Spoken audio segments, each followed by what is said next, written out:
Hey guys, this is Preeti and welcome back to your channel Short World. So far, we have done sectors of the Indian economy part 2. Now, I'm going to start part 3. We have done GDP, unemployment, disguised unemployment, Lakshmi की कहानी हम पढ़ चुके हैं और नरेगा हमने देख लिया है. नरेगा उसके बाद हम देखेंगे division of sectors as organised and unorganised, यानी कि संगठित और असंगठित के रूप में क्षेत्रकों का विभाजन. जो सेक्टर्स हैं उनका किस तरह से डिवीजन है, कौन ऑर्गेनाइज्ड है, कौन अनऑर्गेनाइज्ड है, कौन संगठित है, कौन असंगठित है, उसको हम देखेंगे कि ये संगठित और असंगठित होते क्या हैं. यहाँ पर भी आपको दो कहानियां मिलेंगी, कांता और कमल की. Kanta works in an office. She attend her office from 9:30 a.m. to 5:30 p.m. She gets her salary regularly at the end of every month. In addition to the salary, she also get provident fund as per the rules laid down by the government. She also get medical and other allowances. And Kanta does not go to office on Sunday. This is paid holiday. When she joined work, she was given an appointment letter starting all the terms and condition of work. तो कांता की कहानी हमने पढ़ी. कांता एक office worker है जो कि 9:30 पे अपना ऑफिस स्टार्ट करती है और 5:30 उनके ऑफ हो जाता है. उन्हें रेगुलर सैलरी मिलती है, प्रोविडेंट फंड मिलता है. प्रोविडेंट फंड यानी कि जो उनके सैलरी से हर महीने कुछ अमाउंट कटता है और उन्हें वो बाद में आफ्टर जब जॉब कंप्लीट हो जाती है तो उसके बाद वो टोटल सम ऑफ मिलता है. उसके बाद कुछ मेडिकल अलाउंसेस मिलते हैं. Medical allowances, dearness allowances. Medical यानी कि आपके बीमारी में जो कुछ खर्चा उर्चा होता है उसका अलाउंसेस मिलते हैं. या आप डियरनेस, महंगाई भत्ता जिसे हम बोलते हैं, महंगाई भत्ता मिलता है. आप रेंट वगैरह वो सारी चीज़ें के भी कुछ फैसिलिटीज़ होती हैं. तो ये सारे अलाउंसेस भी उन्हें मिल रहे हैं. Kanta does not go office on Sunday. Sunday को उनको कोई भी ऑफिस नहीं जाना पड़ता, जिसमें कि ये पेड हॉलीडे है, यानी कि संडे का आपको काम नहीं करना है लेकिन आपको उसका भी पैसा मिलेगा. सी ज्वाइंड वर्क. जब उन्होंने काम करना शुरू करा तो उनको एक अपॉइंटमेंट लेटर मिला जिसमें कि कुछ टर्म्स एंड कंडीशंस होंगी. आपको इतनी सैलरी मिलेगी, आपकी ये पोजीशन होगी और आपको इतने घंटे से इतने घंटे तक काम करना है. तो ये सारी चीज़ें जो है वो अपॉइंटमेंट लेटर्स में आपके पास होंगे. उसी के साथ हमारे पास है कमल. कमल की कहानी हम पढ़ते हैं. कमल इज कांताज नेबर. कमल जो है वो कांता का नेबर है. He is a daily veg labourer in a near by grocery shop. वो डेली वेजेस लेबरर है. डेली वेजेस, सैलरी और वेजेस में क्या डिफरेंसेस होते हैं. सैलरी आपको मंथ के एंड में मिलती है, पूरा महीने का जो है वो एक साथ आपको मिल रहा है. वेजेस आपको हर दिन मिलता है. एक दिन आपने काम करा उसका वेज मिलेगा और अगले दिन आपने काम करा फिर उसका. तो ये सैलरी एंड वेजेस में डिफरेंसेस होते हैं. वो एक ग्रॉसरी शॉप में काम करता है. He goes to the shop. 7:30 पे जा रहे हैं और मॉर्निंग में और 8 PM पे वो वापस आते हैं. He gets no other allowances. इसके अलावा वेजेस के अलावा उन्हें कुछ भी अलग से कोई भत्ता वगैरह नहीं मिलता है. पेड हॉलीडेज नहीं है, कोई छुट्टी नहीं मिलेगी. छुट्टी अगर कोई बीमार हो जाता है, कुछ हो जाता है, तो अगर आप छुट्टी लेते हो तो उसके आपके पैसे कट जाएंगे, यानी कि आपको कोई भी पेड लीव्स नहीं मिलेंगी.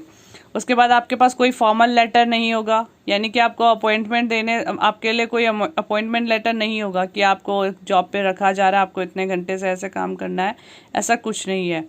ही has been employed in the shop. He can be asked to leave any time by his employer. Employer का मन करा तो वो कभी भी उसको छुट्टी दे सकता है. आई मीन टू से कि कभी भी उसकी जॉब से भी निकाल सकता है. तो ये सारा डिपेंड करता है एम्प्लॉयर पे. अब हम देखेंगे organise sector and unorganise sector होते क्या हैं. Kanta works in a organise sector. Kanta जो है एक ऑर्गेनाइज सेक्टर में काम करती है, यानी कि संगठित क्षेत्र में काम कर रही है. Organized sectors cover those enterprises or places of work where the terms of employment are regular and therefore people have assured work. Organise sector यानी कि संगठित क्षेत्र उन क्षेत्रों को कहा जाता है, उन कंपनीज को कहा जाता है या उन वर्क प्लेसेस को कहा जाता है जहां पर कुछ रूल्स एंड रेगुलेशंस होंगे, कुछ टर्म्स एंड कंडीशंस होंगी. ठीक है, कुछ नियम होंगे, कानून होंगे जिनके अंदर आपको काम करना है और उनके पास एक सुरक्षित जॉब होगी, यानी अश्योर्ड जॉब है, अश्योर्ड वर्क है. They are registered by the government and have to follow its rules and regulation. वो गवर्नमेंट के अंडर रजिस्टर्ड है, पंजीकृत, पंजीकृत का मतलब रजिस्टर्ड होता है, ठीक है। तो गवर्नमेंट सरकार के अंदर पंजीकृत है और वो उन्हीं रूल्स रेगुलेशंस को फॉलो करेंगे, जैसे कि factory act, minimum wages act, payment of gratuity, shops and establishment act.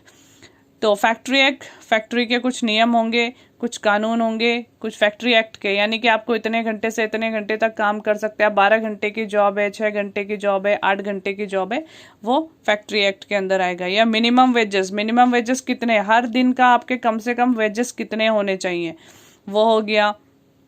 तो ये सारी चीज़ें जो है ऑर्गेनाइज सेक्टर के अंदर आती है। Organized because it has some formal processes and procedures. Some of these people may not be employed by anyone but may work on their own, but they too have to register. कुछ लोग किसी के under काम नहीं करते, वो self employed होते हैं, बट उनके वो भी गवर्नमेंट के अंदर अगर अपने आप को वो रजिस्टर्ड कराते हैं तो उनको भी रूल्स एंड रेगुलेशन के अंडर काम करना पड़ता है। फिर workers in the organise sector enjoy security of employment. Organise sector में आपकी जॉब सिक्योरिटी होती है, आपको कोई कभी भी निकाल नहीं सकता कि आज एम्प्लॉयर बॉस ने कहा कि चले जाओ आज, ऐसा नहीं कर सकता। आपके कुछ टर्म्स एंड कंडीशंस होंगी, एम्प्लॉयमेंट लेटर दिया था ना, तो टर्म्स एंड कंडीशंस है, उसके अकॉर्डिंग आपको निकाला जा सकता है या फिर आप केस कर सकते हो। They are expected to work only a fix numbers of hours. सिर्फ उन्हें कुछ फिक्स नंबर्स ऑफ 6 घंटे की ड्यूटी है तो 6 ही घंटे करना है, उससे ज़्यादा कोई आपको काम नहीं करा सकता। इफ़ दे वर्क मोर, अगर कोई एक्स्ट्रा काम करता है, एक्स्ट्रा जो उनकी जॉब करता है एक्स्ट्रा आवर्स में, तो उनको उस आवर्स के भी पैसे मिलेंगे, यानी सैलरी मिलेगी, वेजेस मिलेंगे आवर्स पर आवर्स के according. They have to be paid overtime by the, overtime करे तो ओवर पेड भी होगा। They also get several other benefits from the employer. What are these benefits? They get paid leaves. Paid leaves का मतलब ऐसी छुट्टियाँ हैं आपकी छुट्टियाँ चल रही लेकिन आपको फिर भी सैलरी मिलेगी। पेमेंट ड्यूरिंग हॉलीडेज चल रहे हैं उसके बाद भी पेमेंट मिलेगी। Provident fund, gratuity and these are the supposed to get medical benefits and under the laws, and factory manager has to ensure facilities like drinking water, safe working environment, ये सारी facilities आपको मिलेंगी। उसके साथ साथ आपको pension की भी सुविधा मिलेगी। In contrast Kamal work in unorganise sector. इसी के अगर उल्टा देखा जाए तो कमल जो है अनऑर्गेनाइज सेक्टर में काम करता है, असंगठित क्षेत्र में काम करता है, जहाँ पर कि क्या है, small and scattered unit which are largely outside control of the government. छोटे छोटे पार्ट में डिवाइड है, छोटी छोटी यूनिट्स में डिवाइड है, जो कि गवर्नमेंट के कंट्रोल से बाहर है। रूल्स एंड रेगुलेशंस वहाँ पर भी होंगे लेकिन फॉलो नहीं होंगे। फॉलो जरूरी नहीं, कंपलसरी नहीं है कि वो फॉलो हो रहे हों। Jobs here are low paid, बहुत कम सैलरी में आपको काम करना पड़ता है और आपको सैलरी भी रेगुलर नहीं मिलेगी। There is no provision for overtime. Overtime का कोई प्रोविज़न नहीं है। अगर आपको ओवर टाइम भी कराया जा रहा है तो ऐसा नहीं है आपको पैसा मिलेगा, उसका नहीं दिया जाएगा पैसा। जब तक मालिक का मन करेगा तब तक आपको रखेगा, बोलेगा 10 बजे तक रुक जाओ तो आपको 10 बजे तक रुकना पड़ेगा। Paid leaves, holiday, leave due to sickness, आपको पेड लीव्स नहीं मिलेगी, हॉलीडे में पेमेंट नहीं मिलेगी, और अगर आप बीमार पड़ जाते हैं तो भी आपकी सैलरी कटने वाली है, तो आपको कोई भी सुविधा नहीं है। एम्प्लॉयमेंट इज़ नॉट सिक्योर, आपकी जॉब सिक्योर नहीं है। बॉस के साथ थोड़े से पंगे करो और आपकी जॉब गई। People can be asked to leave without any reason, कभी भी बिना रीज़न के वो आपको निकाल सकते हैं, कोई जॉब सिक्योरिटी नहीं है। When there is a less work such as during some season some people may be asked to leave. कभी कभी सीजनल वर्क होता है, सीजन में काम है तो रख दिया, अभी काम कम है तो निकाल दिया, तो ये एम्प्लॉयमेंट की गारंटी नहीं है आपके पास। A lot also depend on the whims of the employer. These sectors include the large number of people who are employed on their own doing small jobs such as selling on street, doing repair work. Similarly, farmer work on their own and hire laborer as and when they require. तो इसी तरीके से बहुत सारे farmer है, छोटे farmer है, बड़े फार्मर जो कि दूसरों के यहाँ काम करते हैं, दूसरों के यहाँ हायर रहते हैं, या सेलिंग स्ट्रीट्स में जो बेचने वाले होते हैं, जो स्ट्रीट वेंडर्स होते हैं, वो रिपेयरिंग का काम करने वाले, ये सारे जो लोग आते हैं वो अनऑर्गेनाइज्ड सेक्टर में आएंगे। अब है how to protect workers in the unorganized sectors. जो असंगठित क्षेत्र में काम करने वाले श्रमिक हैं यानी कि जो मजदूर हैं उनको कैसे सुरक्षित रखा जाए, कैसे उनका संरक्षण किया जाए। इस तरह से मालिक उनका शोषण कर रहे हैं, मालिक उनको ज़्यादा काम 12 घंटे की जॉब कराने के बाद भी आप उनको बहुत कम सैलरी दे रहे हो, बहुत कम वेजेस दे रहे हो, तो उनका क्या हो रहा है, शोषण हो रहा है। तो इससे कैसे बचाया जाए उन्हें। Organized sectors offer jobs that are the most sought after, but the employment opportunities in the organized sector have been expanding very slowly. It is also common to find many organized sector enterprise in the under unorganized sectors. Organized sector में जो job है वो बहुत धीरे धीरे इससे बढ़ रही है, वहाँ उसमें कोई वैकेंसीज नहीं है, तो इसलिए ज़्यादा से ज़्यादा लोग क्या हो रहे हैं, अनऑर्गेनाइज सेक्टर्स में जा रहे हैं, अनऑर्गेनाइज सेक्टर में जा रहे हैं, और ऑर्गेनाइज सेक्टर भी धीरे धीरे करके अनऑर्गेनाइज सेक्टर्स में चेंज होता चला जा रहा है। They adopt such a strategy to evade taxes and refuse to follow laws that protect. वो ऐसा क्यों कर रहे हैं, उनकी स्ट्रैटेजी है कि टैक्सेस से बच सके और उनको रूल्स एंड रेगुलेशंस को फॉलो ना करना पड़े। A large number of worker are force to enter the unorganize sector job. इसलिए ज़्यादा से ज़्यादा लोगों को फोर्स किया जाता है कि वो अनऑर्गेनाइज सेक्टर में जॉब ले रहे हैं। Which pay very very low salary, they are often exploited and not paid a fair wages. वहाँ पर सैलरी जो है वो बहुत कम है, बहुत कम सैलरी में आपको ज़्यादा काम कराया जाता है, तो ज़्यादा काम करने पे आपका एक्सप्लॉइट हो रहा है, एक्सप्लॉइटेशंस हो रहे हैं, यानी कि शोषण किया जा रहा है आपका, कम वेजेस में आपको ज़्यादा काम कराया जा रहा है। Their earning are low and not regular, उनकी अर्निंग बहुत कम है और रेगुलर भी नहीं है। These jobs are not secure and have no other benefits. तो अनऑर्गेनाइज सेक्टर में काम करने वालों के पास और कुछ बेनिफिट्स नहीं है और उनकी जॉब सिक्योर भी नहीं है। तो 1990 it is also common to see a large number of workers losing their job in an organized sector. These workers are forced to take up jobs in the unorganized sector with low earning. Hence, beside the need for more work, there is also a need for protection and support of the worker in the unorganized sectors. Who are these vulnerable people who need protection? ये जो unorganised sector में काम करने वाले helpless लोग हैं, कौन है ये, क्यों इनको प्रोटेक्शन की ज़रूरत पड़ रही है।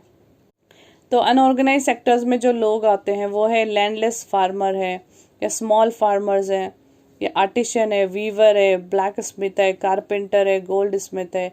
ये सारे लोग जो हैं वो अनऑर्गेनाइज सेक्टर में आते हैं और इनको हमें फैसिलिटीज़ देनी है, इनका शोषण करने से रोकना है। तो क्या किया जाए। तो यहाँ वो लोग आते हैं जो स्मॉल स्केल इंडस्ट्रीज़ में ज़्यादा लोग हैं, कैजुअल वर्कर है, कंस्ट्रक्शन में, ट्रेड में, ट्रांसपोर्ट में, and those who work as a street vendor, head load workers, garment market makers, rack pickers. Small scale industry also need government. तो गवर्नमेंट की सपोर्ट की ज़रूरत है कि इनका जो जॉब है उसको सिक्योर किया जाए, जो रूल्स रेगुलेशंस के अंडर काम किया जाए। तो क्या किया जाए इन लोगों को, ये बहुत सारे जो ये आते हैं अनऑर्गेनाइज सेक्टर में, या ये बैकवर्ड क्लासेस के होते हैं, तो इनको इन सारी प्रॉब्लम्स के साथ साथ सोशल डिस्क्रिमिनेशन को भी फेस करना पड़ता है। सोशल डिस्क्रिमिनेशन यानी कि सोसाइटी में भी उन्हें ऊंच नीच, बड़ा छोटा, इन सारी चीज़ों के साथ भेदभाव किया जाता है, तो उन्हें वो भी चीज़ें फेस करनी पड़ती हैं। Protection and support to the unorganized sector worker thus necessary both economic and social development। तो ये जो बैकवर्ड क्लासेस है, बैकवर्ड क्लासेस के जो वर्कर्स आते हैं, इन सबको, अनऑर्गेनाइज सेक्टर्स के जो वर्कर्स हैं, इन सबको प्रोटेक्शन की ज़रूरत है, सपोर्ट की ज़रूरत है। इनको सपोर्ट किया जाए तभी जाके हमारी इकोनॉमी और सोशल डेवलपमेंट बढ़ेगा। Sectors in terms of ownership, public and private sectors. अब ऑनरशिप यानी कि स्वामित्व, स्वामी यानी कि किसी क्षेत्र का, किसी फैक्ट्री का, किसी चीज का स्वामी कौन है। तो स्वामित्व के आधार पर सार्वजनिक और निजी क्षेत्र का आते हैं। निजी, सार्वजनिक यानी कि पब्लिक गवर्नमेंट, और निजी यानी कि प्राइवेट किसी एक का। तो इसके अंदर हम देखते हैं public sectors, the government owns most of the assets and provide all the services. ऐसी प्रॉपर्टीज जो गवर्नमेंट के अंडर आती है, गवर्नमेंट सेक्टर्स की है, उन्हें हम पब्लिक सेक्टर बोलते हैं।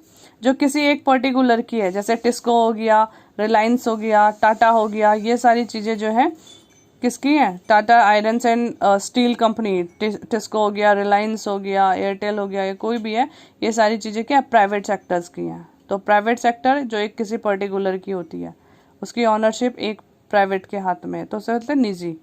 तो निजी और पब्लिक के बीच में हम डिफरेंसेस देखेंगे। Activities in the private sectors are guided by the motive to earn profit. जो प्राइवेट सेक्टर है, प्राइवेट सेक्टर में जितनी भी एक्टिविटीज होंगी उनका मोटिव क्या होगा, उनका मेन मकसद है कि पैसे कमाना, प्रॉफिट कमाना, ज्यादा से ज्यादा प्रॉफिट कमाया जाए।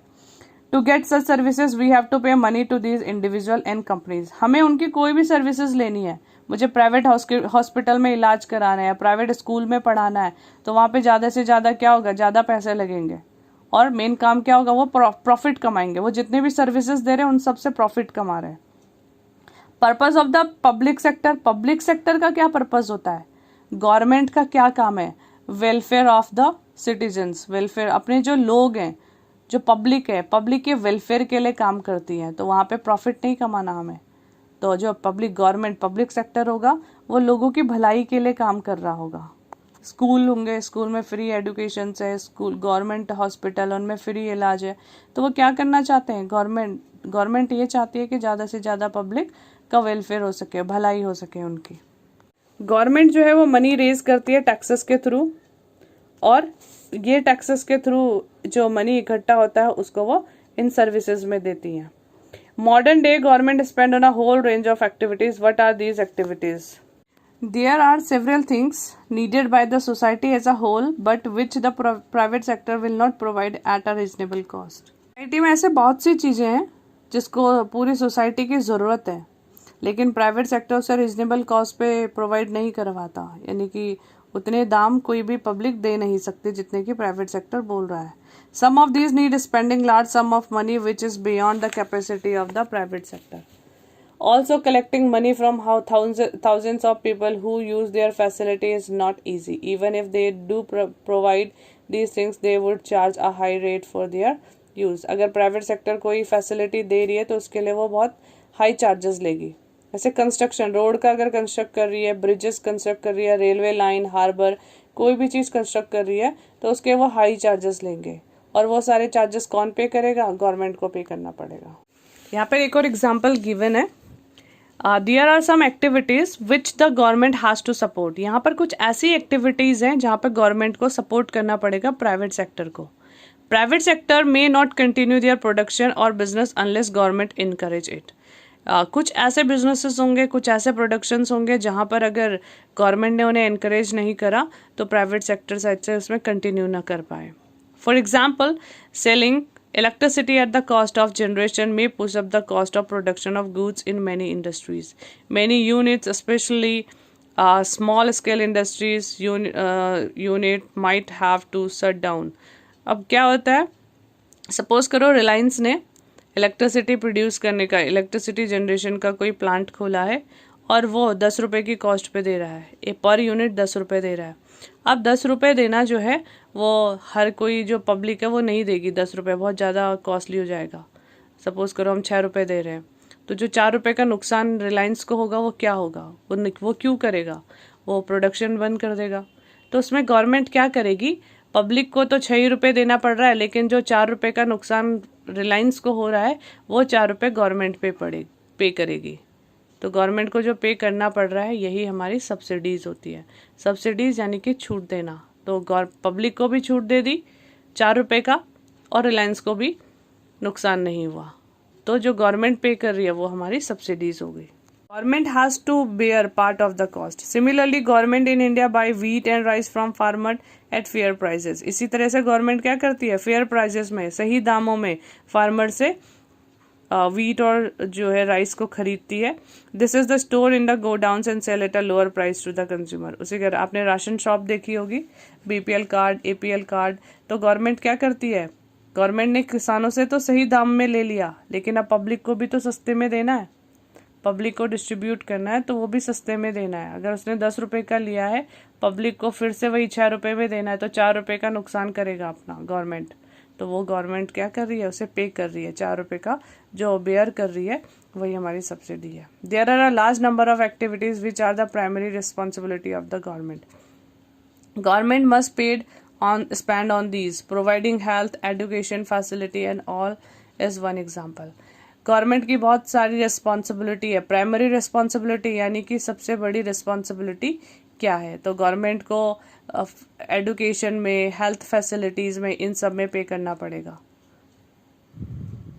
सारी ड्यूटीज़ जो है वो गवर्नमेंट की है कि क्वालिटी एडुकेशंस दी जाए, कोई इलिटरेट नहीं रहना चाहिए। Illiterate population is one of the largest in the world. India size of illiterate population, India का जो साइज़ है इलिटरेट यानी कि इंडिया में जो इलिटरेट लोग हैं वो बहुत ज़्यादा है।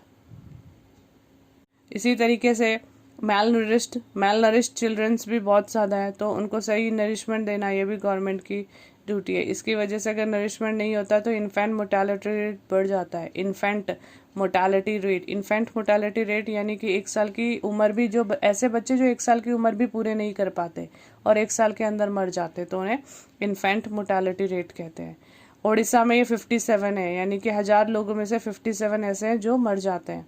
मध्य प्रदेश में 59 is higher than other of the poorest region of the world, और ये बाकी स्टेट में भी इससे ज़्यादा होगा। Government also need to pay attention to aspect of the human development such as availability of safe drinking water, housing facility. तो government को ये सारे काम करने पड़ेंगे, अपने फ़ायदे के लिए ना सही लेकिन दूसरों के लिए करने पड़ेंगे। सेफ ड्रिंकिंग वाटर प्रोवाइड करना पड़ेगा, हाउसिंग फैसिलिटीज़ होनी चाहिए, न्यूट्रिशन होना चाहिए। तो ये सारी गवर्नमेंट की ड्यूटी बनती है कि वो इग्नोर ना करे बल्कि उनकी टेक केयर करे। ओके, तो आज हमारा ये चैप्टर यहाँ पर ख़त्म होता है और इसके कुछ क्वेश्चंस मैं आपको देने वाली हूँ, तो आप उनको ट्राई कीजिए और इसी तरह से हमारे साथ बने रहिए शॉर्ट वर्ल्ड में। So keep learning and keep watching short world, और लास्ट तक बने रहने के लिए थैंक यू।